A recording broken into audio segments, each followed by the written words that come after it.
Caros amigos, tudo bem? Meu nome é Renato Serra e essa é a Reciclagem Democrática. Para você que já me acompanha, meu muito obrigado.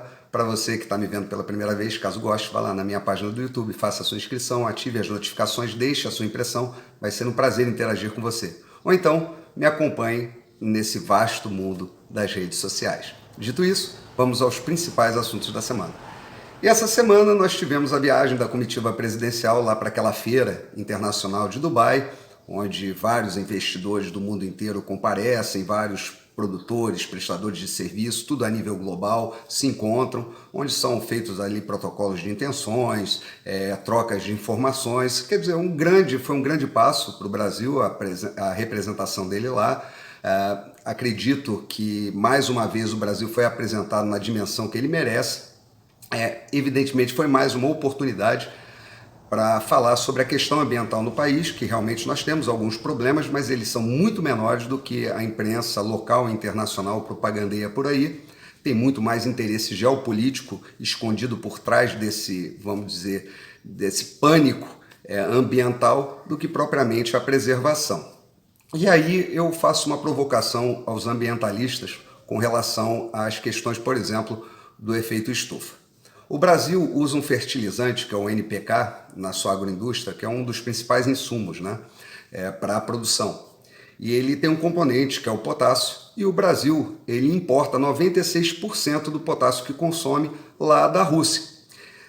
E aí eu vou fazer uma pergunta, né? Na Amazônia, nós temos uma das maiores reservas do mundo de potássio, está dentro de uma reserva indígena, estimado ali cerca de 3 bilhões de toneladas do produto, e que poderia estar sendo lá explorado de uma maneira sustentável, com os EIA-RIMAs, com as licenças, com as compensações devidas, mas nós preferimos importar esse produto lá da Rússia. Então ele vai lá, sai da mina, sabe-se lá como ele é explorado, pega um trem, vai até o porto, embarca no navio, chega aqui e vai para as nossas indústrias para ser processado. Ou seja,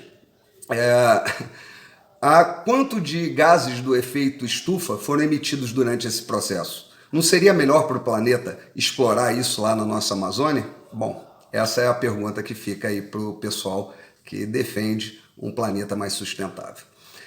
Bom, tivemos também essa semana a viagem do descondenado ex-presidiário Luiz Inácio Lula da Silva, que segue a tradição que vem lá do século XVIII, dos trópicos em exportar figuras exóticas para encantar os salões europeus. A única diferença é que dessa vez quem está pagando a conta é a gente. É uma vergonha a gente ver isso, mas deixa para lá, é tão insignificante, mas eu não poderia deixar de citar isso. Bom, tivemos também essa semana a notícia, né, que foi pedido a quebra de sigilo bancário e fiscal lá daquele ex-ministro petista, hoje presidente lá do consórcio Nordeste, o tal do Carlos Gabas, que por causa da CPI do Rio Grande do Norte, né, que está investigando o desvio de verbas, investigando esse covidão, pediu lá, está avançando nas investigações, e uma tal de Cristina Prestes chegou lá e já confessou, né, que metade do dinheiro destinado a essa compra de respiradores, né, dessa empresa Hempcare, ele foi destinado para propina. O que faz muito sentido, né? Porque se fosse 10%, estaria lá no PMDB, algum partido do Centrão e tal, mas PT 50% é um número que cabe nesse partido.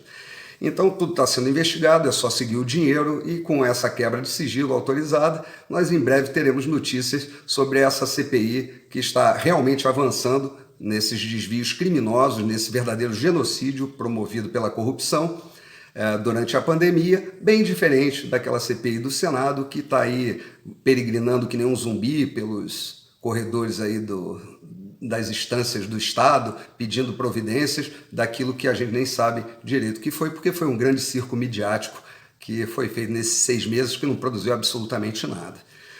Bom, tivemos também essa semana a notícia, né, que chegou lá na Suprema Corte Americana o pedido de extradição do jornalista Alan dos Santos. Jornalista não, blogueiro bolsonarista, né? Afinal de contas, jornalista não pode ser preso, não pode ser extraditado, agora blogueiro pode.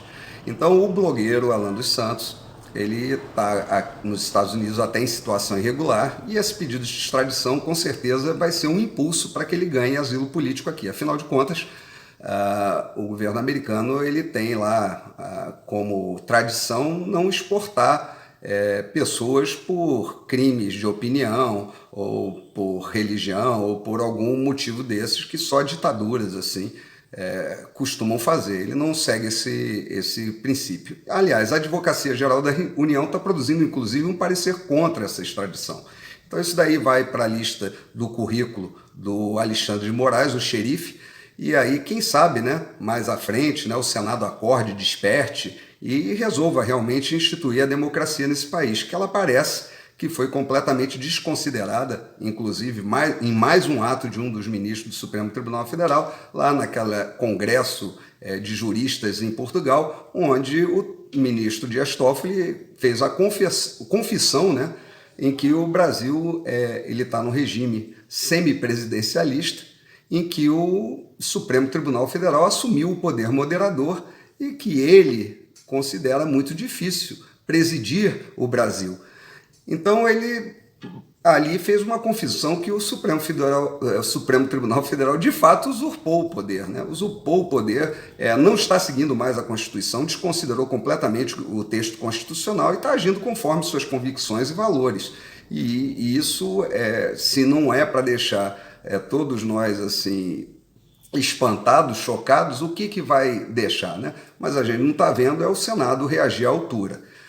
E para praticamente encerrar a nossa conversa dessa semana, não poderia deixar de ser mais uma atuação vergonhosa do Supremo Tribunal Federal, agora protagonizada pelo ministro Fachin, que foi lá e suspendeu uma lei aprovada na Assembleia Legislativa de Rondônia que proibia o uso da linguagem neutra no currículo das escolas da rede pública daquele estado.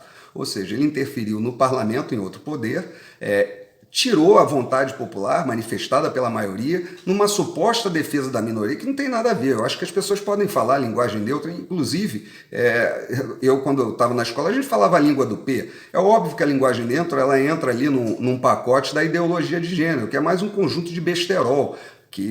Agora, isso está dentro do currículo de alguma forma de uma escola, isso está sendo escrito em alguma prova ou alguma redação, isso, na verdade, sim, é excludente. Né? Porque essas pessoas que já saem da escola pública praticamente como semi-analfabetos vão sair como analfabetos totais mesmo.